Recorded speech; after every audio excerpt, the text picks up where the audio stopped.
Welcome back to The Secret Life of Parkinson's. I'm your host, Jessica Krauser, and I'm with my co-host, Brian Baker. Another great day.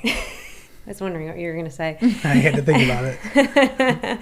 And today we are with Alexis Caldwell, who is with the Parkinson's Foundation, the Great Lakes chapter. Exciting. I know. Thank you guys so much for including me, having me on your podcast. Yeah. I'm more than happy to be here and talk about what resources we have. Well, I'm really excited because we do talk a lot about Parkinson's Foundation, also Michael J. Fox Foundation a lot, but I had a lot of connections with them last year, and we had some connections, I feel like, in years past with Parkinson's Foundation, so excited to hear more about the different resources that are available to people living with Parkinson's, as well as caregivers.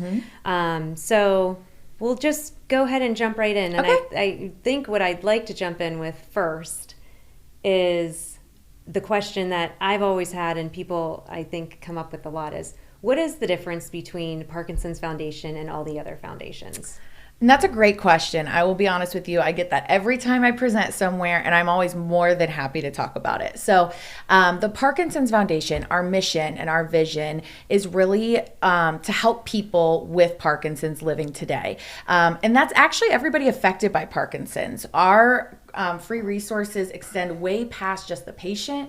We have not just resources for caregivers and family members, but we even extend that to nurses, doctors, OTs, PTs. Our mission is it's important for everybody to be knowledgeable about PD because it's our job to make the lives of people affected by Parkinson's better every day. So, like, what are some examples of how do you do that? That's a great question.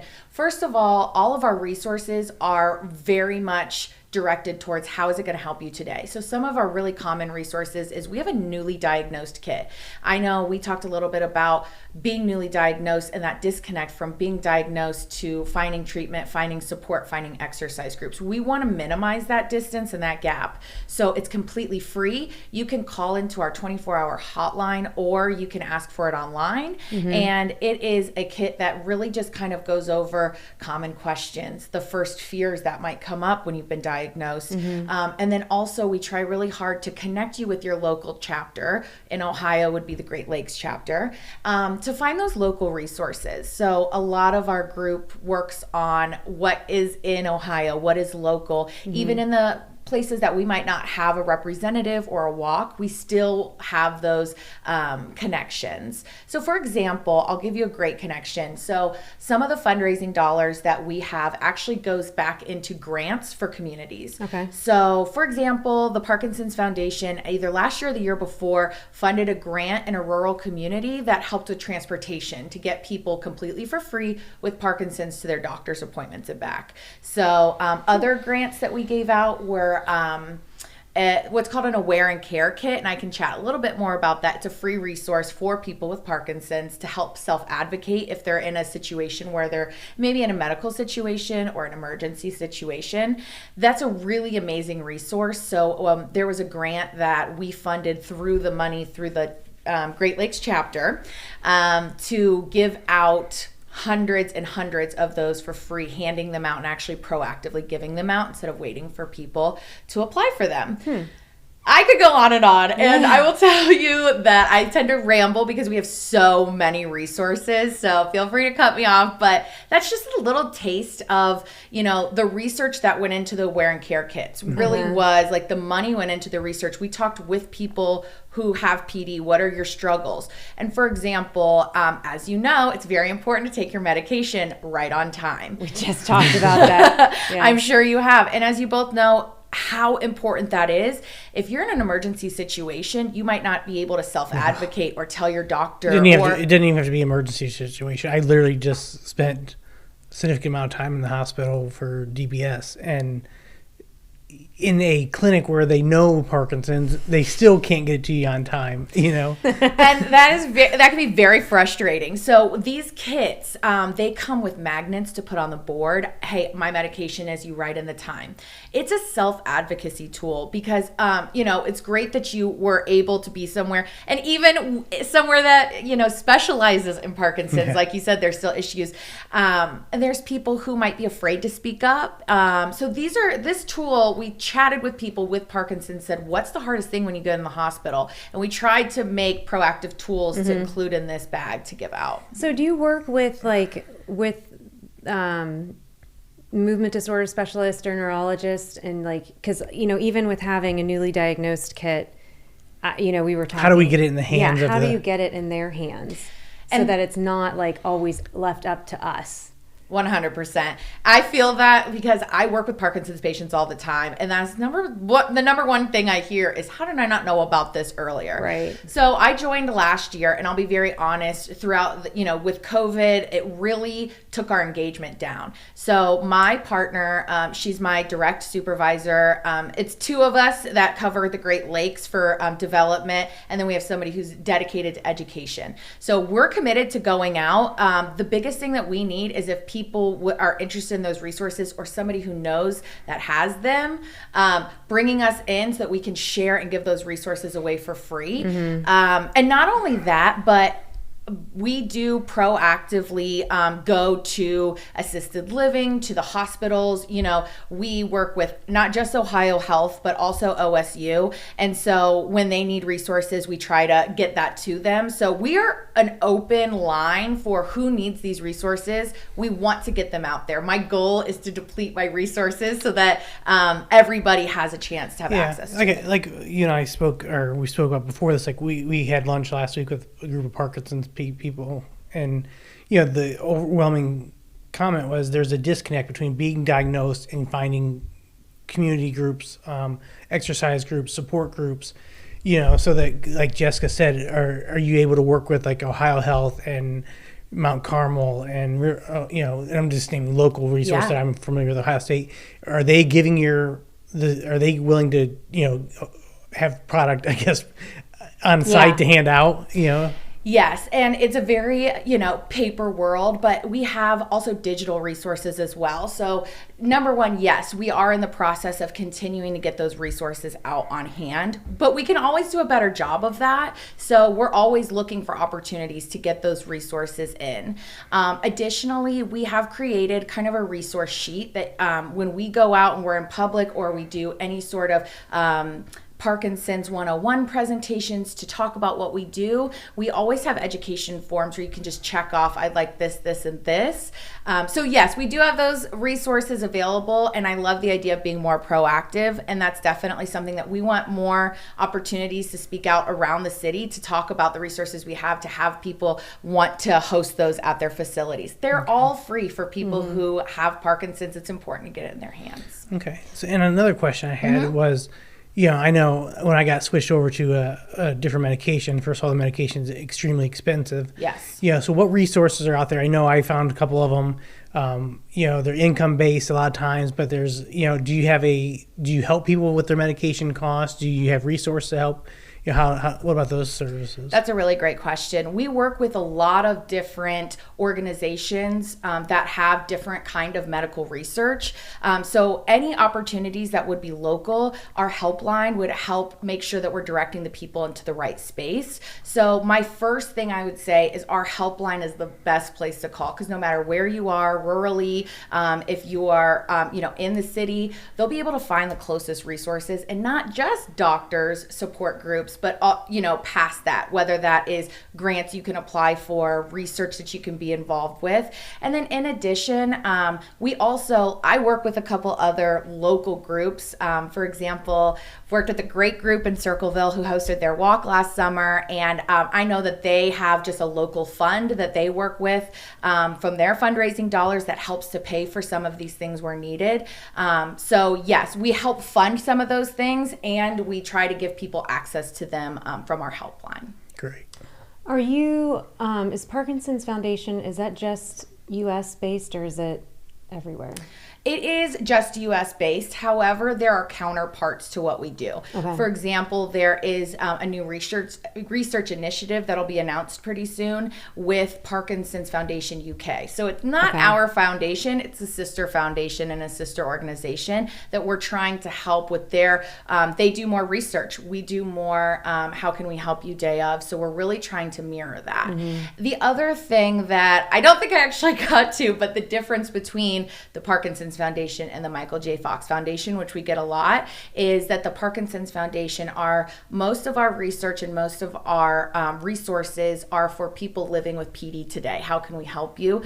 We have PD Generation, which is a gene research program that we started that has seen a really amazing results. I've been able to talk to some of the people. I just did that on You Monday. did? I did. I would love to hear how about your experience more. Well, the results, I haven't done that. It was just the initial one, but Yeah. it took like 3 months, I think, to get in because they had such a great response, which is awesome. Always awesome, but the more money we can raise, the more funds that we can put in there, the faster, and also make that more widely available. So it's not just available at some of those bigger hospitals, but access locally too. Can you talk a little bit about what PD Generation is? Yes. So PD Generation is basically a genetic testing program that we have launched through the Parkinson's Foundation. You have to apply, and anybody who has a diagnosis of Parkinson's, this is a completely free testing. What it does is it tests to see if you have the genetic tracker that could potentially pass this along, or see if it could have been potentially passed along through your genetics. So for some people, this is very important to share with their children. This is very important to share. It's just another tool in your toolbox and another piece of the puzzle to see why Parkinson's, why this happened to you, and it really helps kind of map that out. So, and what are researchers then doing with that? So a lot of different things. So a lot of researchers will take that to expand on that. A lot of researchers will take that and talk to the people, the other researchers working on a cure. They're going to come together and they're going to take some of this information and see what we can do and how that's going to continue to influence our research in the future. Nice. Yeah. So you have chapters all over the United States. Correct. Right? Yes. Because I know that there's actually, I can't remember now who was telling us this, but not every state even has a movement disorder specialist. So are there the chapters in states like that, or that, I swear in Ohio we have so many, it feels like that. It does, especially compared to ones that you find out that they only have one in the entire state. Are those chapters, stronger in terms of the networking that people are doing, or is it not, and somehow we need to amplify that so the people there they know that they have the resources even if they don't have the right physicians? That's a really great point and a really great question. I would say Ohio, relatively, when you look at the entire country, is incredibly lucky. We have a Dayton event that we do, and there's an amazing Dayton community of neurologists and specialists there. Same thing with the Cleveland Clinic, has just been awarded one of our centers of excellence. That means that they go through a rigorous program to make sure that they are the right fit for people with Parkinson's to go get treated. Now, looking at I also find it incredibly disheartening and very surprising that there are not specialists in every state, not even just community. I can understand that, but in the state. So that's also part of our mission, is growth. We have been able to grow substantially. Even over COVID, we've been able to hunker down, but continue to grow not only our fundraising, but also the amount of people that we impact. So it's always a goal of ours. For example, when I started, we were just Ohio. Now we are expanding out to Southern Michigan and Western PA. Ideally, we'll be able to take more and more of those areas to provide our resources, let them know about what we have. It's always on our mind, and it's always something that we strive to do. Again, going back to the centers of excellence, that's something that we are encouraging hospitals to up their game when it comes to Parkinson's care, so that they can get this certification and we can continue to tell people to go there. So it's definitely something that we're going to continue to work on. And that is also a huge testament to our volunteers. Like I said, there's 3 people that work for the foundation in Ohio that covers that 3-state area. And we have the most amazing volunteers in Dayton and Cleveland, places I can't go every single day, to really, they're going out and making these aware and care presentations. They're the ones going and educating people about this, trying to form support groups. So we would not be able to do what we do without our incredible incredible volunteers. I even work with somebody in Pittsburgh who volunteers for the Columbus Moving Day because she doesn't have a moving day closer to her, and it's really important that she comes to support. So I think the main thing I want to say is, even if you feel like there's not a chapter near you, we will support you and we can still cover you. So if you don't have that access in the state, again, our 24-hour helpline, it's completely free and it's manned by professionals. It's manned. So a person actually answers? 100%. And not just a person, not me. They would never let me on the helpline. These are doctors. These are OTs. These are neurologists. These are physical therapists. These are people who've dedicated their time to helping people with Parkinson's. And they will be able to find, even if they're not located in our chapter, they'll still be able to narrow down what kind of resources that you have. So even if you feel like you don't have to belong to a chapter. If you reach out to us, we will find a way to make sure that you're helped and supported. Even if there isn't somebody in your state, we will find what's close to you and make sure. Do you feel like that hotline is utilized a lot, or could it be utilized even more? I always think that there's ways to use it more. It is a hotline via phone. We also have email. So I will say that our phone side of it is used more, but that is so important to me. I carry around postcards with me with our helpline, and I leave it everywhere I can because, again, this is a completely free resource. This is where our funds go to. We're eager to have people use this more. And I will tell you that the engagement here in Ohio has really been booming this past 6 months, 9 months. We had Moving Day Cleveland, Moving Day Dayton, and these are our fundraising walks that we do annually. And we had a goal of maybe 300 people at Cleveland. You know, we're just getting back out there. We had almost 600 people walk through and register for that event. And it was incredible to see that. Same thing with Dayton. We surpassed our goal by about 15%, and we had, staggering numbers of people there. So the activity and the engagement is out there, and we're always looking for volunteers. We're always looking for, people who are interested and passionate about this. And the Columbus Moving Day is coming up October, right? Yes. So our Moving Day, Columbus, is October 2nd. And so that's a Sunday. It starts at 11 a.m., but our walk doesn't kick off until around 12:30. Okay. So if you can't get there until 12, you're not going to be missing anything. But it's not just a walk. It's also, I like to think of it as like a resource fair. We try to make sure that we have, a lot of Maine people in our community there to showcase the resources that we have. So there's people talking about medication, about support groups. We try to make sure that everything is covered when it comes to that. Yeah. So it's a great opportunity. The other thing is our event chair this year, Samantha Anderson. I believe you guys know her. Yeah, she's so wonderful. Yes. She has stepped up. She's become our event chair. And something that was really important to her that we're really trying to bring this year is that connection piece. We want this event to not just be, a walk and a fundraiser. This is really a yearly event where you can meet other people in the same boat as you. So we're trying out this new kind of like PD networking kind of tent activity where people can really try to meet each other and talk, and even sign up for support groups and exercise groups right on the spot there. So that's great. We're always looking for suggestions. This is a walk for the people that are affected by Parkinson's. And we always say it's not just, as you guys know, it's not just the person who is diagnosed with Parkinson's. It affects everybody in your life and your caregivers, and we like to support that entire family. So we try not to say too much people with Parkinson's. It's really people affected by Parkinson's. Great. I could talk forever. Obviously, I apologize. No, I just love the fact that, because I did, when I was first diagnosed, my friends and I did the Moving Day walk when it was in November. It was like 2019, I think. And, I remember doing we made our donations and stuff like that, and